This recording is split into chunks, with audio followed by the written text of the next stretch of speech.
Secondo Corinzi, capitolo 13. Paolo sarà un giudice severo. Questa è la terza volta che sto per venire in mezzo a voi. Sta scritto in da Bibbia. Ogni accusa deve essere provata innanzi a 2 o 3 attestanti.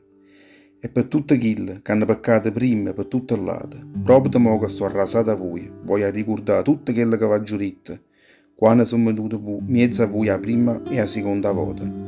Quando ve ne ragionate a volte in mezzo a voi, non oso ragionare nessuna pietà. Voi volete una prova che è Cristo, quello che sta parlando dentro a me. E io voglio che la prova, perché Cristo non è addeboluto in mezzo a voi. Invece chi ne ha potenza in quello a voi. Certo, quando è stato messo in croce era addeboluto, ma poi vive.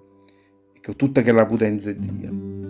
Eppure noi che siamo addeboluti dentro a essa, prima a campare, insieme con essa, per mezzo di tutta quella potenza di Dio quella a voi. Guardate buono dentro a voi stessi, vedete se state campando dentro a fede. Mettetevi dentro a prova pure voi, accettate che Gesù Cristo campo vero in mezzo a voi. Io vero al contrario, io spero che voi accetterete a magari questo fatto, perché ha già passato quella prova. E proprio perché se sto pregando al Signore, che non facesse cadere mai in cuore a voi nessuna sventura. Non per far capire che io sono meglio a voi, ma perché potrete fare sempre tutto quello che è buono in ogni occasione. Perché non posso fare niente contro la verità, posso solamente fare cose per la verità. E proprio per questo mi arregrei quando sono scellato voi sine forte. E ogni volta che mi metto a pregare, domando a Dio che vi facesse diventare sempre più santo. Questa è la ragione perché vi sto scrivendo tutto che sta lontano, perché non voglio essere costretto a vi maltrattare quando ve ne arraggio in mezzo a voi, a usare il potere che il Signore ha messo in mano mia, per far fortificare la Chiesa e non per far smantellare. Raccomandazione e saluto.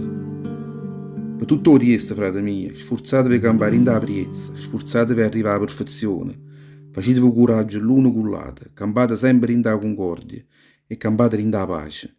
E che l'Udio e l'amore e la pace potesse stare sempre insieme con voi.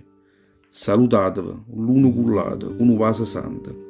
Vi salutano loro, pure tutte che sono diventate cristiane. A razza del Signore nostro Gesù Cristo, l'amore rubato e la comunione dello Spirito Santo, potesse stare sempre con tutto quanto voi.